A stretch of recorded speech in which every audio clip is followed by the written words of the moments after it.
नमस्कार मित्रांनो, मी गजानन विवारे आपल्या शेतकरी राजा यूट्यूब चॅनलमध्ये आपल्या सर्वांचं स्वागत करतो.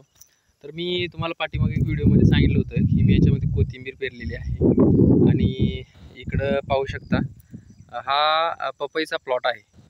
ही अशी पपई लावली मी याच्यामध्ये. पपई छोटी आहे आणि ह्याच्यातून आंतरपीक म्हणून मी कोथिंबीर पेरली होती, पण लाईटचा प्रॉब्लेम असल्यामुळं त्याला मी साधारण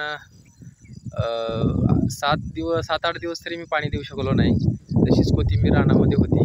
तर कोथिंबीर आता 2 दिवसापासून पाऊस चालू आहे आणि भरपूर मोठ्या प्रमाणात पाऊस झाला आहे.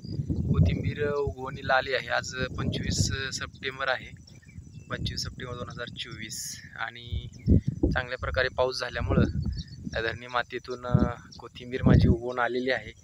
ही दिवाळीच्या आसपास म्हणजे दिवाळीलाच कोथिंबीरीचा प्लॉट येईल. बघूया काय मार्केट सापडते, काय होते. शेवटी नशिबाचा खेळ आहे आणि कष्ट करणं आपलं कर्तव्य आहे. भाव रेट काय जो मिळेल तो मिळेल आणि जे आपल्या नशिबात आहे ते आपल्याला भेटणार आहे. आणि नशिबातलं नेऊ शकतं पण माणूस म्हणतात ना की कर्मातलं कोणी नेऊ शकत नाही. जे आपल्या कर्मात नशिबात आहे ते आपल्याला भेटणार आहे.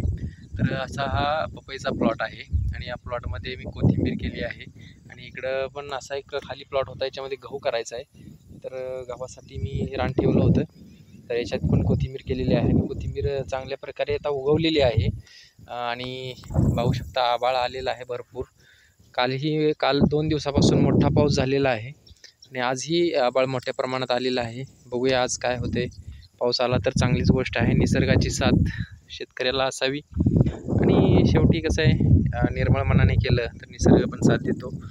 तर अशा पद्धतीनं आम्ही हे केलेलं आहे. धन्यवाद. आपला सपोर्ट असू द्या आणि आपल्याला मी अशीच माहिती देत राहीन. बघूया प्लॉट कसा येतोय. धन्यवाद. जय जवान जय किसान.